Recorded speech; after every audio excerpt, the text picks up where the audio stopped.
Orwellian. I've always wanted to say a word that way because when you say Orwellian as your nothing personal word of the day, you have to do it in a way that indicates what it is. Like onomatopoeia, when a word is what it sounds like. Supercalifragilisticexpialidocious. Audacious. Okay, here it is. The nothing personal word of the day for August 6th, 2020. I'm going to do it right now. Orwellian. Orwellian, as in George Orwell, the writer, it's meant to indicate a totalitarian government, but really that's not what I'm talking about. I use Orwellian the way I would think of Big Brother. Somebody's watching you. I think that's a song by Rockwell. Somebody's watching me. I don't think I got that right, Coca. There's no chance I did. I want to say it's Rockwell, one-hit wonder from the 1980s. Somebody's watching me, but I'm almost positive that's wrong. In any case, when I say Orwellian, Coca just said correct. He's never written correct on the document so close to the start of the show. That's a good sign. The reason I chose that we chose Orwellian today is after all of the talk on nothing personal, going through Major League Baseball's return to play plan, the back and forth with the labor negotiation, the 113-page health and safety protocol, we said this is going to be a living document. And as part of that, there's going to be changes that happen. Some changes will happen because there will be new events. There'll be new epiphanies, new discoveries, new thoughts. They will learn from actually starting the season that from a pragmatic standpoint, certain provisions in the protocol need to be tweaked. On the other hand, there were things that should have been in there from the beginning that as time has passed, their absence has become more apparent and glaring, and MLB decided to plug some holes. The timing is not strange, because here at Nothing Personal, you know the facts, and the facts are that Rob Manfred, the commissioner, went public in an interview saying the protocols are good, it's the Marlins who are bad, and I defended the Marlins. I was upset at the commissioner for doing that. But then when the Cardinals had the outbreak, he had to pause and say, maybe it's the protocols, but we have to say the protocols are good, but we're going to now release a document that tightens and strengthens the protocols, and we're going to say they were good, now they're better. There were 2 outbreaks, but now we've had no positive tests in the last 2 days. We're almost Michael Bubbleian in how MLB is reacting currently. So then why the change? Because the changes are Orwellian. Here they go. I want to break them down for you, and I want to say what's written and then what it actually means and whether or not they can be followed. Much like I told you, people will leave the hotel. Players will leave the hotel. Now, I admit it. I did not tell you that players will leave the hotel to get milk. I didn't say it. In 18 years, I've never heard of it. I've never seen a player leave the hotel to get milk. I don't get it. I don't know how that would even be said in a press availability on Zoom. Be that as it may, players are going to leave the hotel. They're going to go to casinos. They're going to go to house parties. They're going to go to bars. They're going to go to other people's houses, other people's rooms. That's just how it's going to go. Well, we have a new rule in baseball. Get ready for it. Hold on to your knickers. Everybody breathe. On the road, your best bet is to stay in your room and read Jack Kerouac. That's your best bet. But if you have to leave your room, here's what you have to do. There will be a compliance officer. We've talked about that on NPDS with MC. And that compliance officer, there'll be one at the ballpark, and now there's going to be one at the hotel. You may not leave your hotel without permission from the compliance officer. So let me just tell you how this works. I could do a phone call. You know what? Change of plans, Coca. Change of plans. I have it. I have it all set. Here's the first. I'm going to go through all the rules in one phone call. Wait for it. Hold on. Let me just see if I can get it for you. Let me just see if I can get it. But I can't right now. Normally I can. It's the ring of the phone of Schitt's Creek. So now I'm on the phone. Hello, is Robert there? Yes, this is Robert. Who's this? Oh, this is Mike Trout calling. Hey, Mike, what's happening? Well, Robert, I was just wondering, I was going to leave the hotel because I want to get a smoothie at Starbucks. And I just want to know, can I do that? Well, one second, Mike. Let me see who else is out of the hotel. And I see that you're in room 525. And I do know that there are 7 players around you in the room, not in your room, but in their own room. Let me just check the docket to see if anybody else is getting a smoothie at the same time. Could you just hold one second, Mike? Sure, Robert. Oh, Mike, actually, I got to call you back. I'm having a request for an in-room massage. I got to deal with that. Anthony? Yeah, this is Robert. That's going to be a no on the in-room massage. But yes, if you put a mask on, we can have a delivery of a roller, but you'll have to roll yourself. I mean, you can roll yourself. Yes. No, we have iPads too. Anthony, I got to go. I got Mike waiting. Thank you. Okay. Mike, one more second. Oh, there's another call. Andrew. Andrew? Yes, Robert, this is Andrew. I want to have a meeting in my hotel room because I want to talk to a friend about pitching. I'm pitching tomorrow, and we want to get together and go through the game. Andrew, no, this is Robert. Andrew, there's no meeting in any rooms. You can't have anyone in your room. No. Hold on one second. I got another call. Yes. No, you definitely cannot have her in your room. What? No, your room 405? No. Oh, thank you. One second. Mike, I'll be right back to you. We have to discuss this smoothie thing because it turns out that Joe Madden has just left and he's taking a walk. He's going 1 block south of where you're getting your smoothie, and we're going to have to wait. I'm going to give you clearance once he clears that area. Yes, 1 second. I'm getting one more call. Hi, Robert. This is the traveling secretary, and I've got the president of the team who wants to travel with the team on the plane back to Los Angeles. 1 second. Mike, I'll be right back to you. I'm so sorry, Mr. Trout. I know you're the face of baseball, but 1 second. Yes, traveling secretary. No, you cannot. I'm in charge.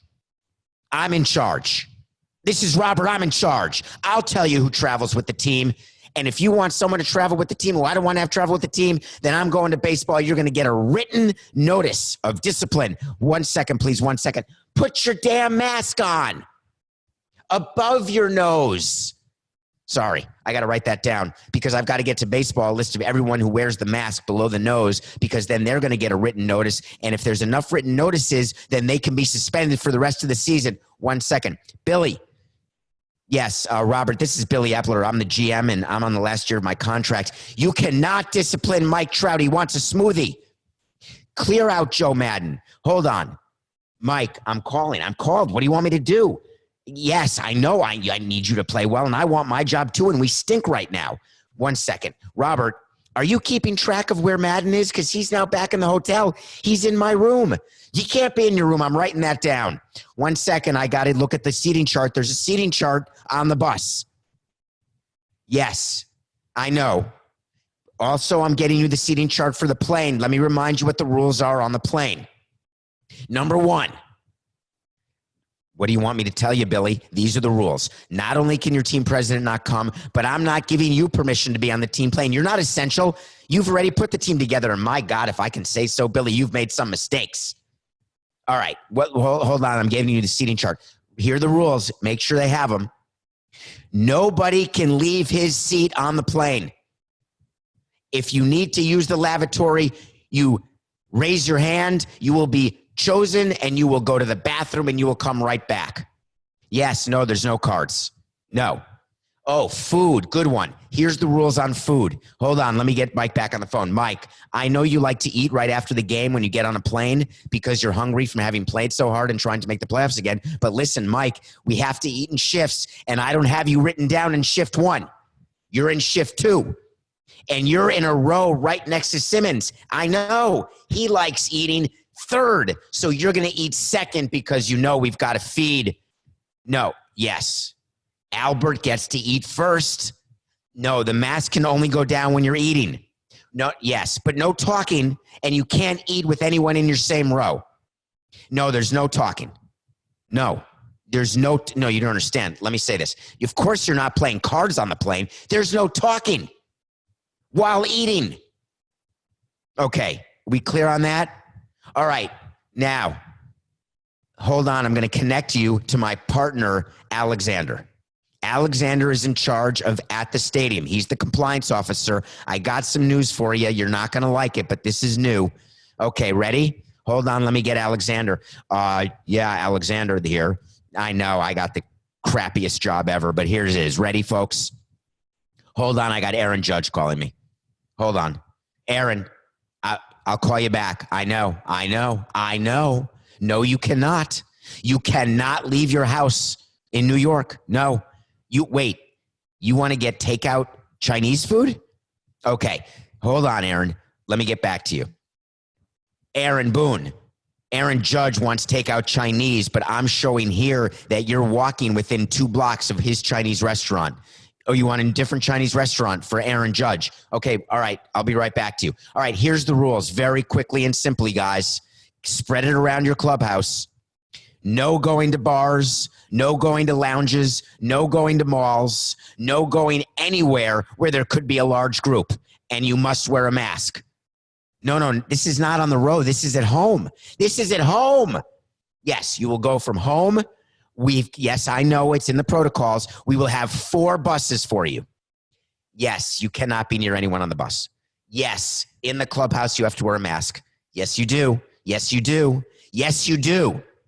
Yes, in the dugout, you do too. Only if you're on the field. Yes, you must wear a mask at all times. Hold on, I've got stadium operations on the other phone. Hi, this is Alexander. Yes, stadium operations here. What do we have to build for the players at the stadium? 1 second, let me get to the protocols. All right, this is Alexander. Okay, here's what it is.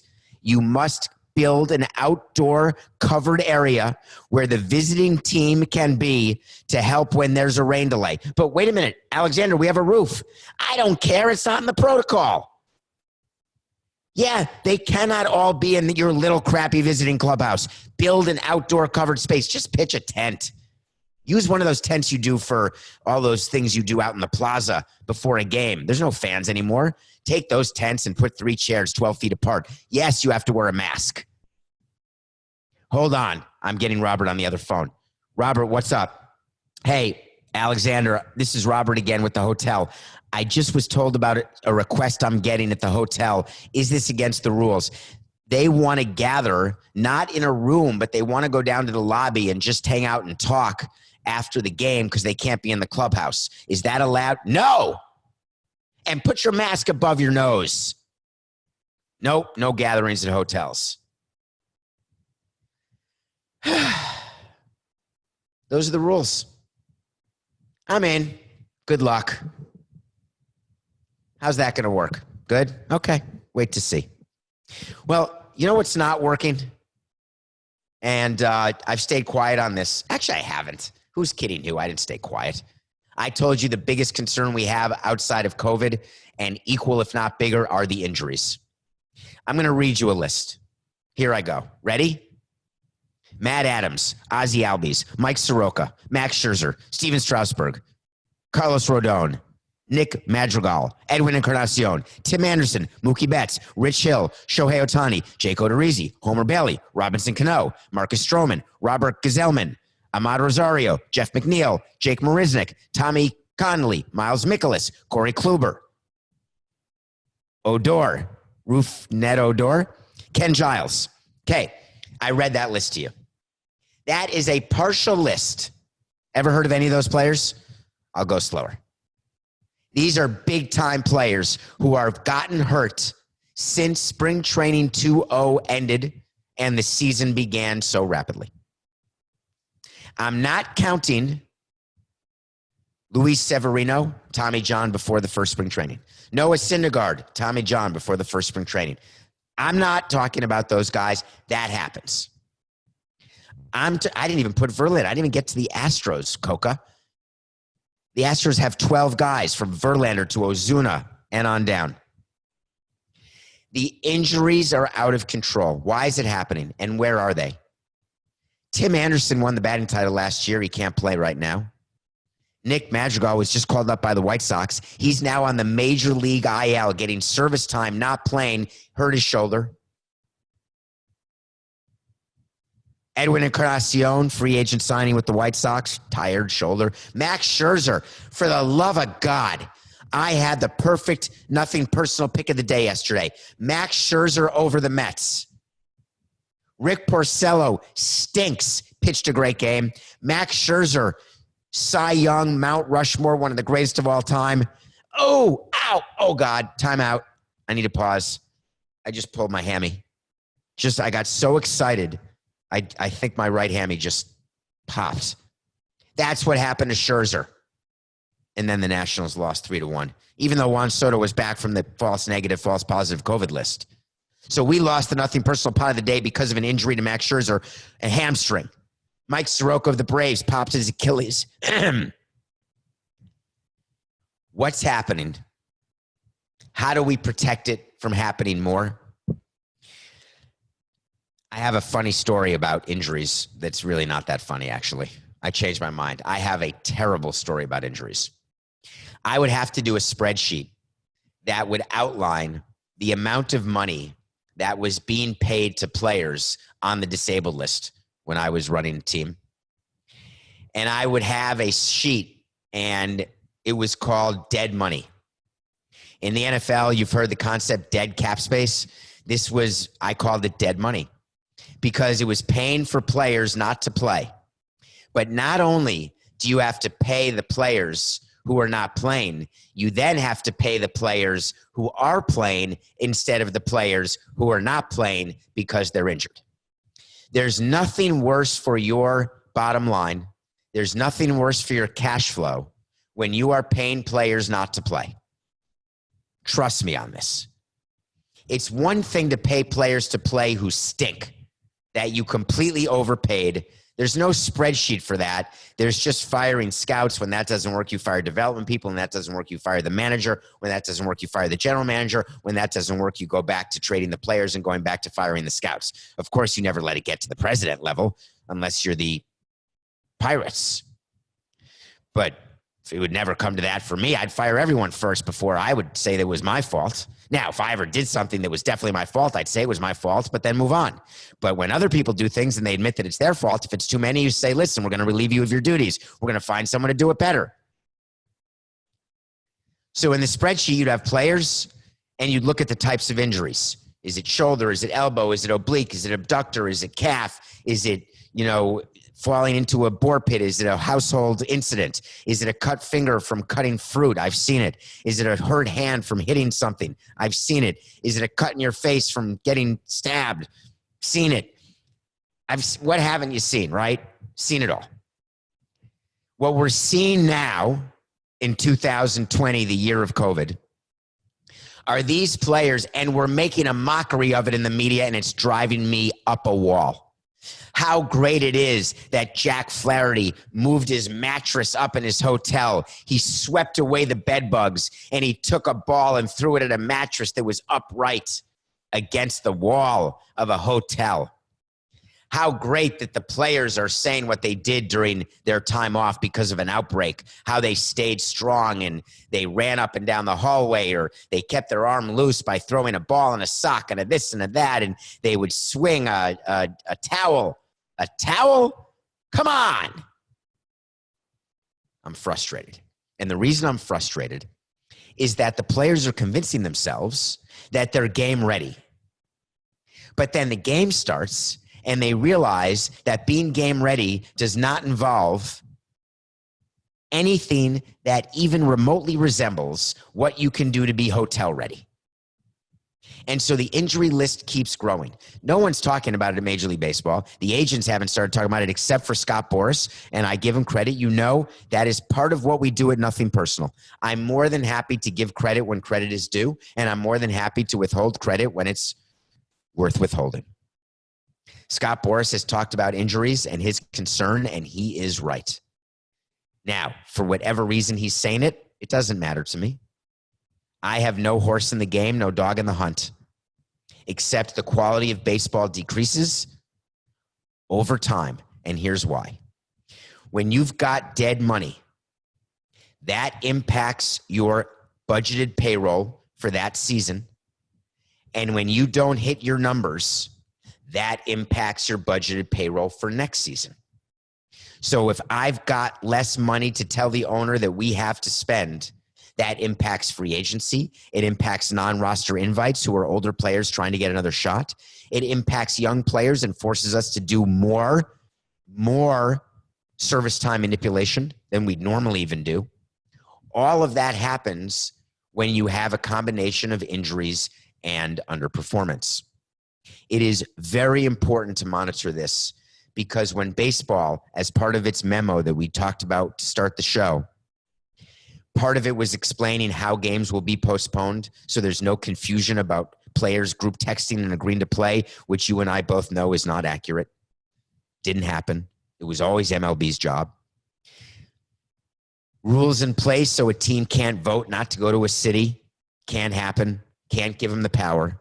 But in this memo, it talked about what baseball will do. And basically, if you've got enough healthy players and any of the positive tests have been contact traced, which, by the way, it makes me laugh.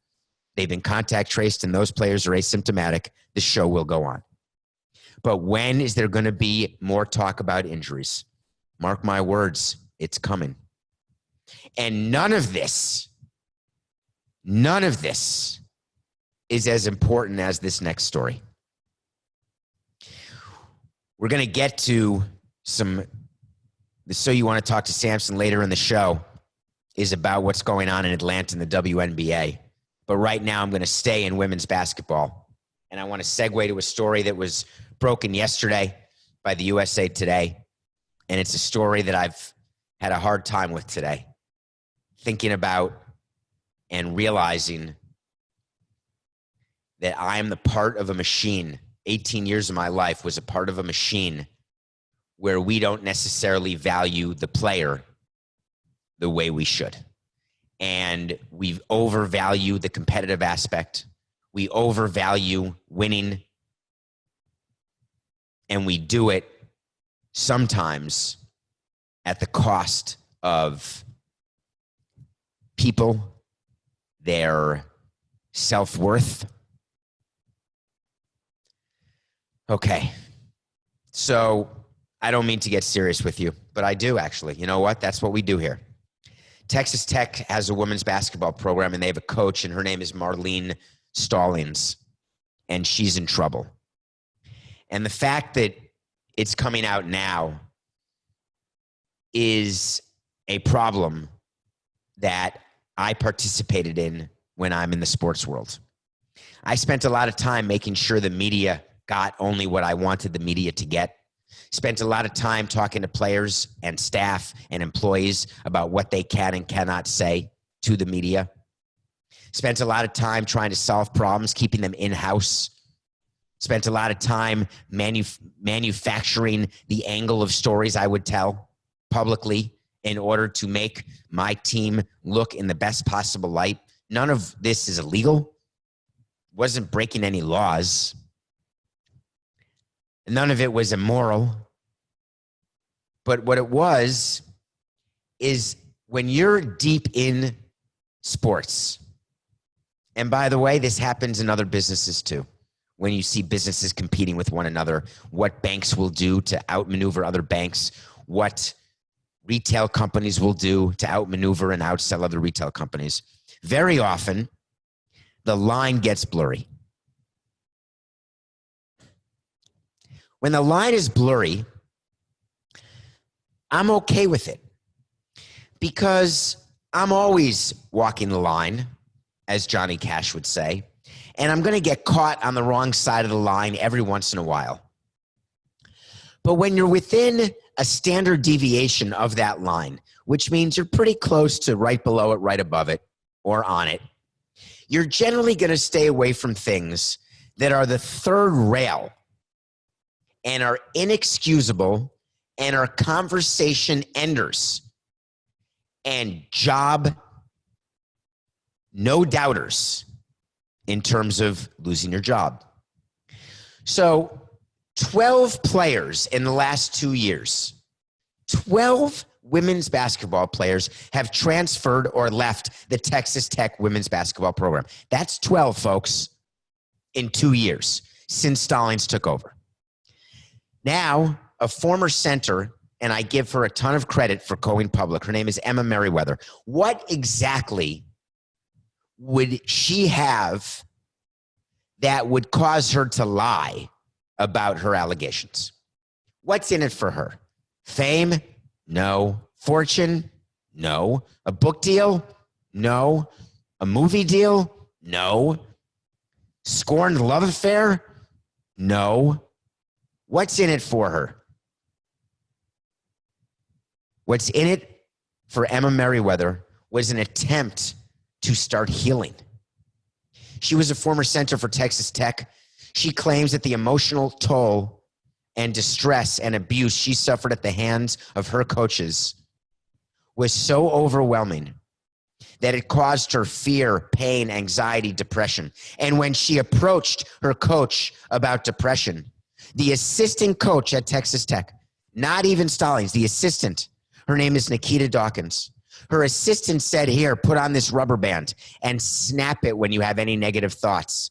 Snap it so when your brain thinks it's having a negative thought, it will remember the pain of the rubber band snapping against your skin and you won't have negative thoughts. That's an assistant coach.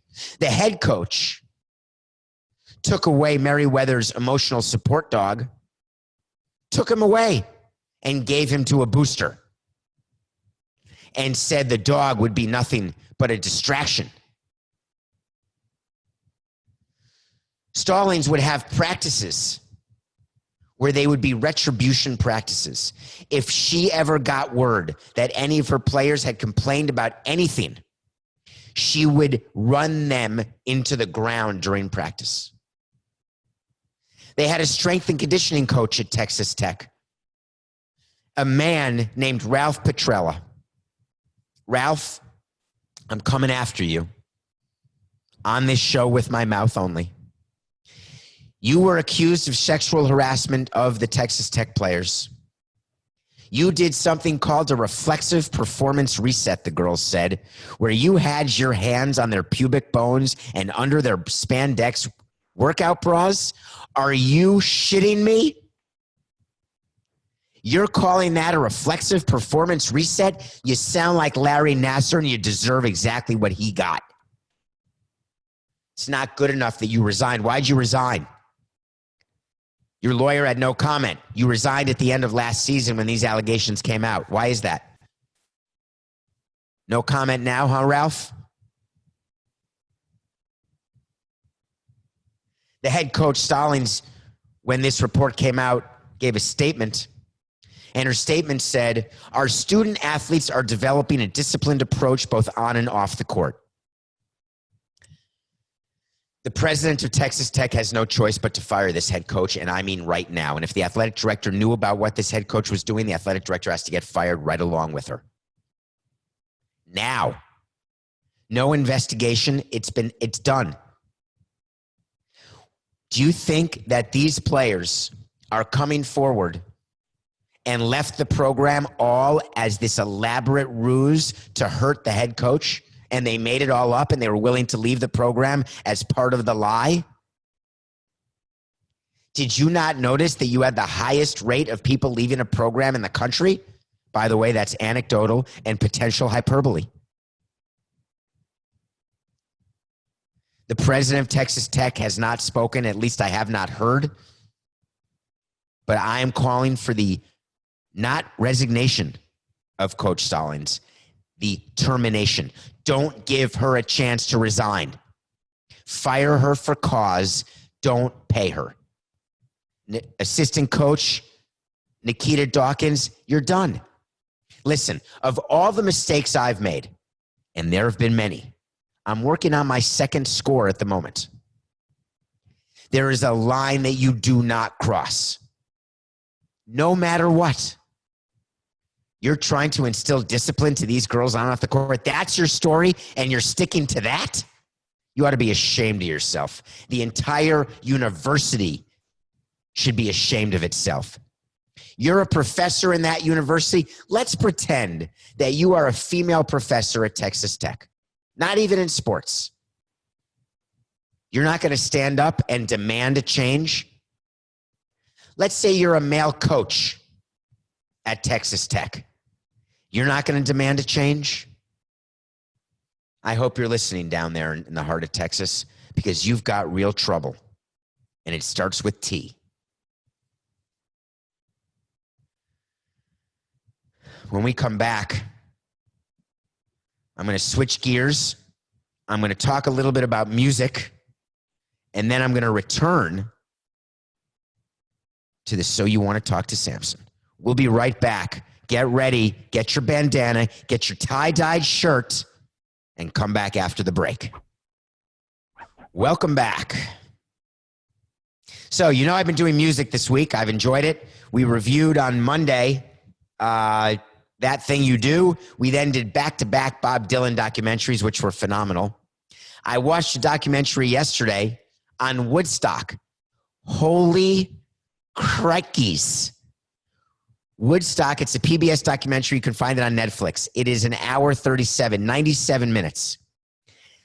The number of things I didn't know about Woodstock could not fit in a storage facility. Let's start slowly.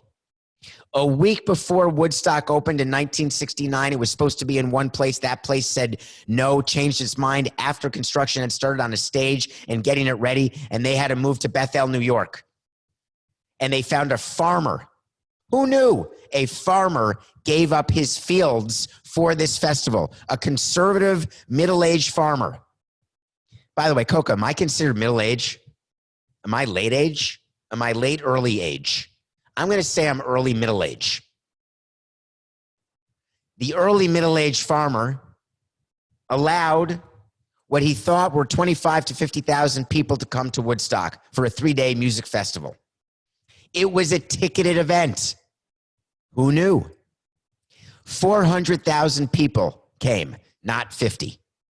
They did not collect tickets because they didn't get fences constructed fast enough because people showed up so many days early.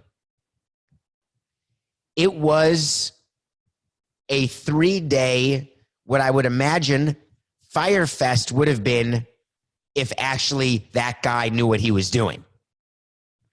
It was at a time during the Vietnam War when there was huge anti-war sentiment.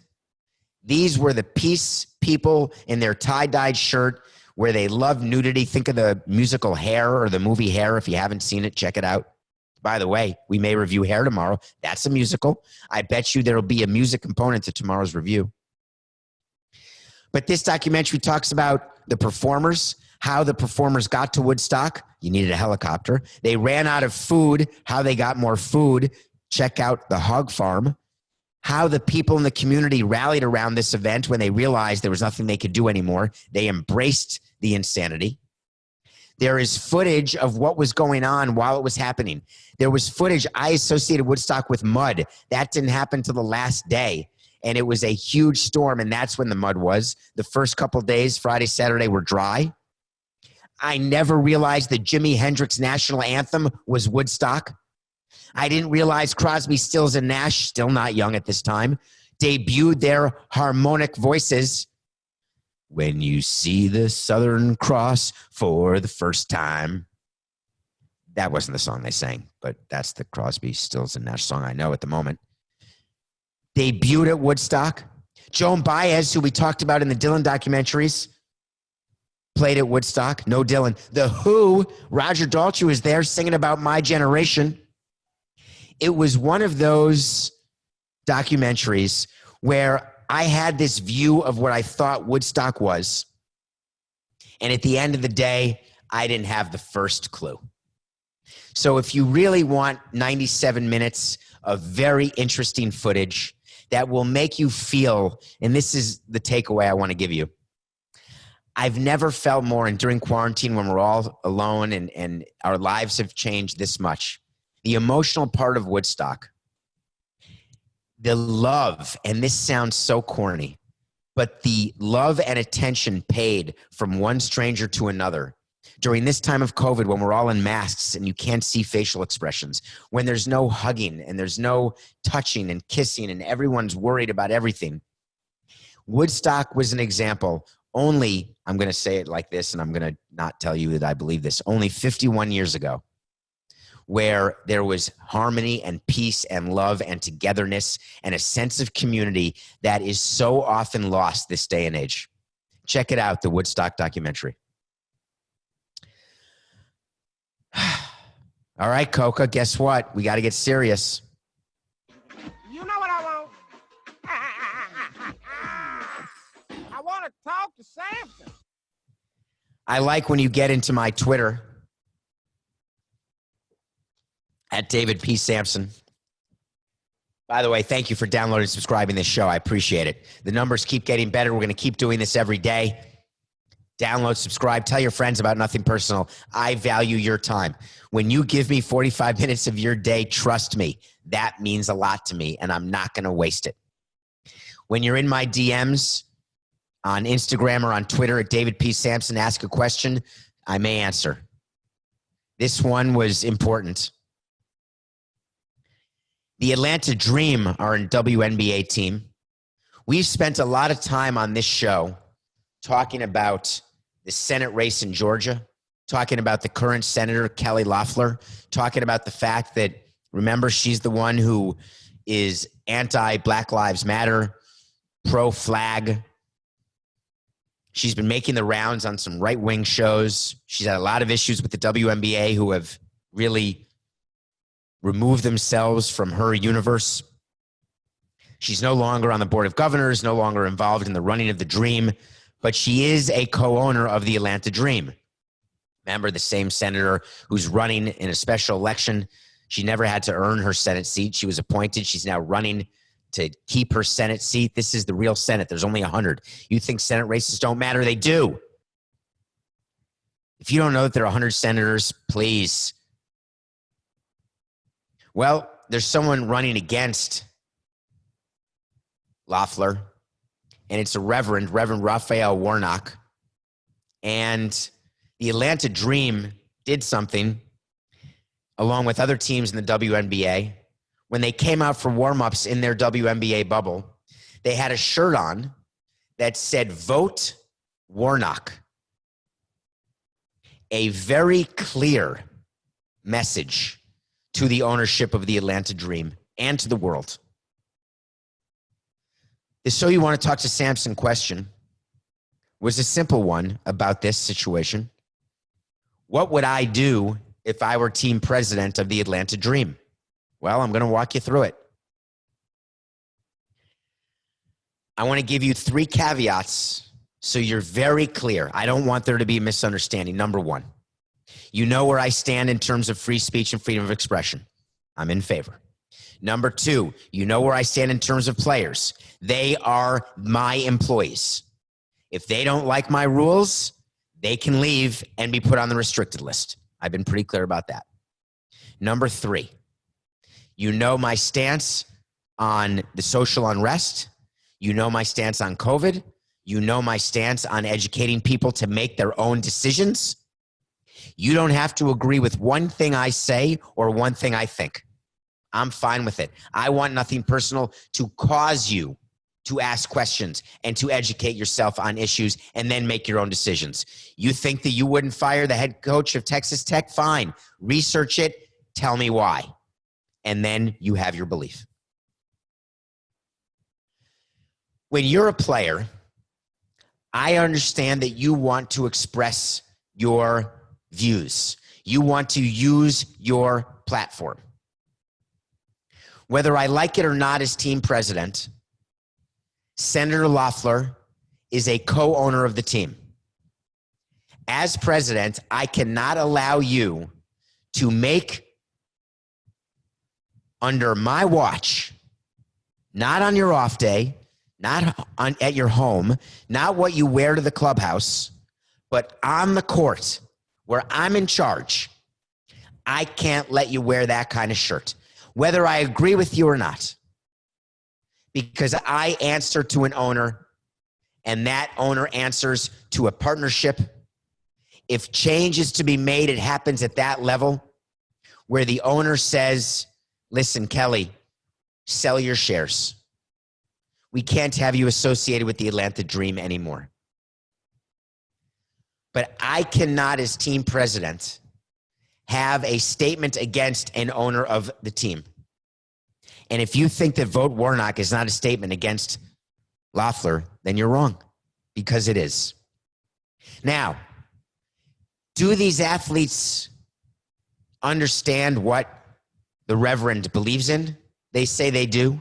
They say they spend plenty of time studying him as a Democratic candidate for Senate in Georgia. They like his stance on Black Lives Matter. They like his stance on LGBTQ rights. And they believe that he is the best candidate for them. Whether or not they're Georgia citizens is a whole nother story. Whether or not Reverend Raphael Warnock paid these girls to wear it, because that was, make no mistake, that was an advertisement. And I didn't see on the shirt where it said paid for by the Raphael Warnock election to become senator of Georgia. There's so many issues with these shirts that you're asking me to make a decision that I know is unpopular, but as team president, I have no choice. I am going down to the clubhouse and I'm not allowing it. I'm going to give them the opportunity to have an audience with the owner of the team to express their frustration. I'm going to allow them to wear the shirts as long as they are kosher when they're not in the facilities. I'm going to teach them about the different sides of the issue. But if your specific question is that, what would I do? I have to be honest. And, you know, I've told you how this show works, where we have topics and Coke and I talk.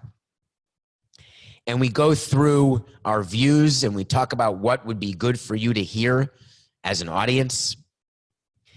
Coca brought up something in this segment before the show, saying the vote Warnock shirt is one thing.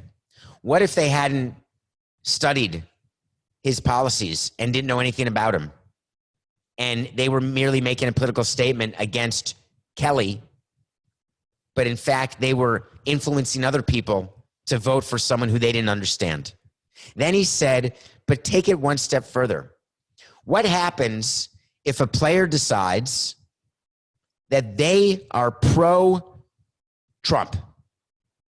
And I've already told you, you want to be pro-Trump, be pro-Trump. You want to be anti-Trump, be anti-Trump. Just have an opinion and vote, for crying out loud. What happens if a player in the WNBA would walk onto the court in a Make America Great hat again and a MAGA red hat? How quickly would that player be absolutely destroyed? It would take 5 seconds.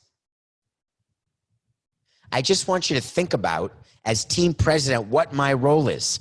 I can't let my own personal politics get in the way. I can't let my emotions get in the way. I've got to rule a team with consistency, and I've got to make sure that we're really close to the line. That's my job. You can argue whether I was good with wins and losses.